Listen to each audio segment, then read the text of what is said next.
Hey everyone, I was just making a video today describing my experiences with the reset glitch so far. So on the bottom I've got my personal 4 gig slim mat, then a shiny 250 gig, and a Gears of War console. The top two are glitched, and I just wanted to kind of take a look at some of the quirks of the glitch. So to do some comparisons on boot times, I'm just going to turn on the slim on the bottom for a second. And this is obviously booting on the first try. So it's pretty quick, as you can tell. So I'm just going to go ahead and power that off, since that's not really the point of this video. So I'm just going to unplug the cords, the HDMI, and power. Move them up one console. And I did have the ring of light modded on that one. It's kind of sad that the person with the Gears console didn't want his lights modded, because that would have just looked awesome. Anyway, so here's the 250 gig, and I'm gonna just set this slim over here for a second so I can show you something, because there's a little light right there. And I want you to watch that when I turn the console on. I'm going to zoom in on it, and when it turns color from complete red to like a reddish, there's basically a green light in the background, just signifying the number of tries it's taking for the console to boot. So I'm going to go ahead and power it on. I just turned,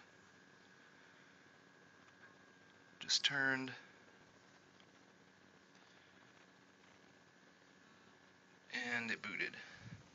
So I'm going to go ahead and try these 3 or 5 times just to give you a rough estimation. So let's go ahead and power it back on.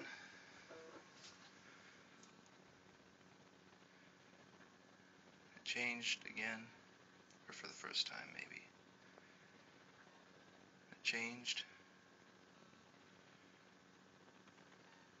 And by that I mean it's rebooting. So see, it did it again on 2 boots, I think, which is pretty good for the reset glitch. I'm using Executor coolrunners in both the Xboxes. Got 3 more out there, so I'm gonna do it to this one pretty soon, but these top 2 are for customers, so I just figured I'd make this video while I had the chance, since they're going back tomorrow. So there was first boot, probably missed it. Number 2, number 3, number 4. There's little things you can tell when it's actually booting and when it's just gonna, number 5, when it's gonna reset again, just the way the console sounds. So that's 6, 7, just makes a different noise, I guess. 7, and there it goes. I guess it's like the disc spinning up maybe that you can hear if it's actually going to boot. So that was definitely one of the longer times. Probably something they edited out of the video on the Executor webpage of the slim booting. And these wires are pretty much the same. I'm not using the QSBs. I'm gonna have to get some of those and start installing with them though, because they're a pain to get off. So see there, it booted first time. Just kind of weird like that. So I think that was the 4th time. I'll go ahead and do it one more time. We'll take a look, and I'll let someone figure out the average of these, both consoles. So it just did 1, and it's booting again. I'm going to go ahead and try a couple more times. This is pretty good. Surprised. Normally it takes 2 or 3 tries for this one.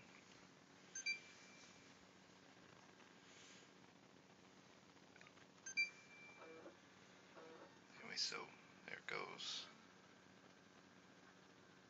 It's going again.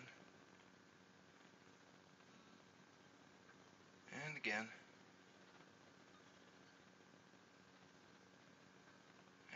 again. Trying again.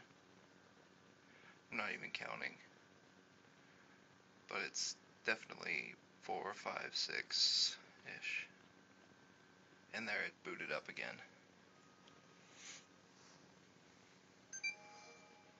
So no one cares that it's booting.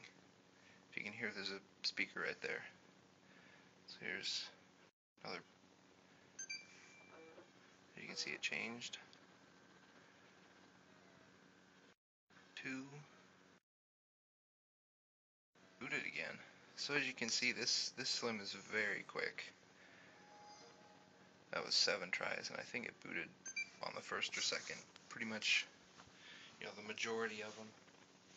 So now, I'm just gonna, sorry, I had to go reach somewhere and pull this Gears of War Slim out of nowhere.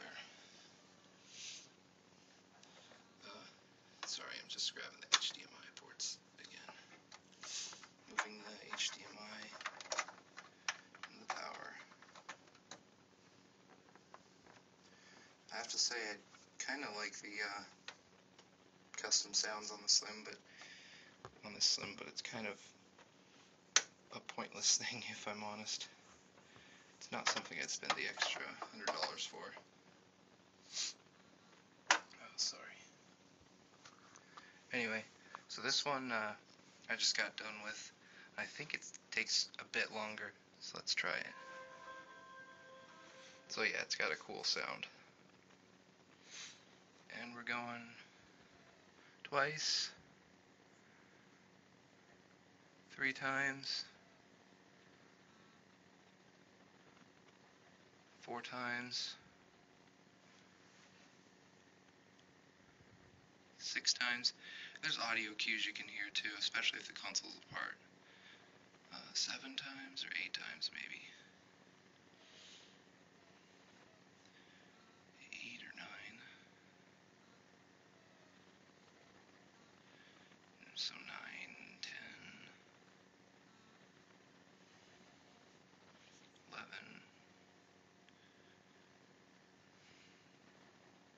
12,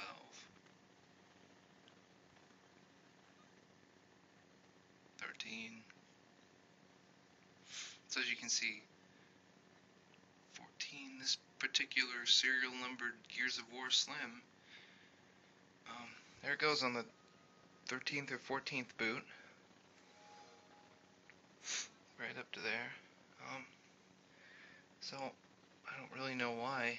It's just, like I said, I think it's that particular serial numbered item. I'll go ahead and do another boot. So it's going. It's going again. It's twice. 3 times.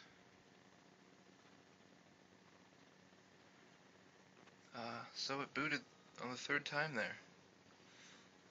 And I tried messing with the CPU reset wire. It's the 50 centimeters on both these consoles. But this one was more tightly wrapped originally. And it didn't really make a difference when I changed it up. So it's more loosely wrapped.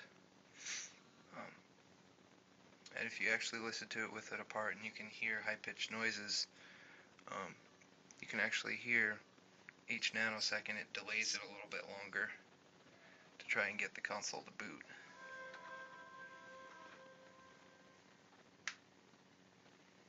So it's once, twice, 3 times, 4,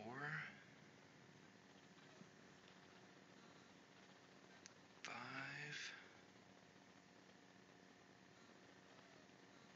6, 7,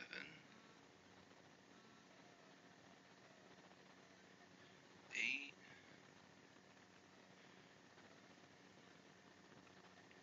9,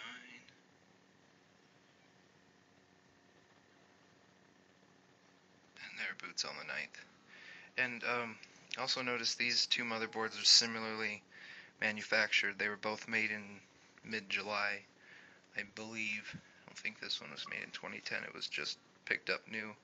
So it was probably one of the last ones they made with gloss. But it's a weird phenomenon. I can't really explain it. It's just each particular serial numbered console is different, I guess. Go ahead and try it another time. As for this one, there it goes.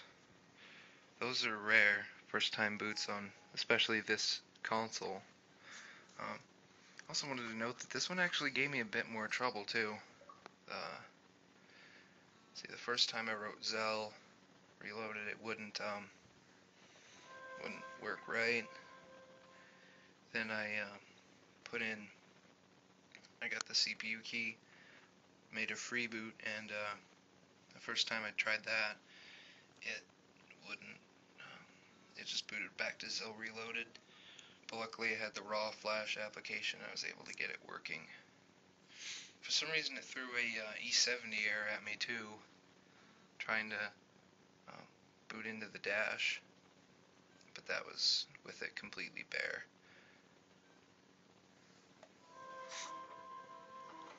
So we got one time, and it's booting again. That's amazing. I think that was the fourth time I tried it. I'll try and squeeze 7 into 15 minutes. If it boots nicely. I don't know, I don't think the coolrunner learns what the console boots to, if that makes sense, the particular nanosecond that it sends the pulse. That would be a great idea, is if they could figure out some kind of chip inside here that would say, okay, the console booted at this pulse. That was third or fourth try. Anyway, basically just this console booted at this pulse, so many nanoseconds after the postcode. And then just keep learning off that until it got it down to first or second try. But I think that's way down the road, and it's probably going to be a more expensive mod chip. And as far as people installing Cygnus into a Slim, number one, it's a pain in the ass to solder all those wires, and number two, if you're going to be messing around, there goes first or second try again. So if you're going to be messing around with JTAG and stuff, you're going to want to have two hard drives and keep swapping them out and flipping the NAND and everything. That's going to be a pain in the ass. And then you're going to have to choose between live and JTAG or reset glitch once an update comes out, like the one that's about to come out for the Windows Phone 7 look.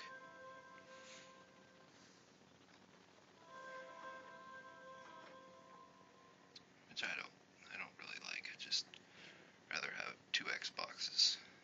I mean, they're so cheap. That's 3.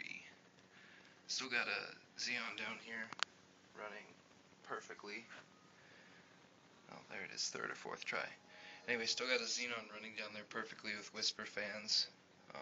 I use that for live, since it's not good for much else. And it works.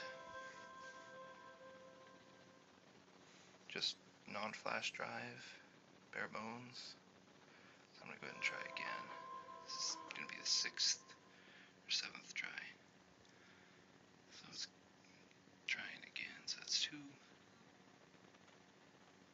And it's booting again. That's pretty awesome.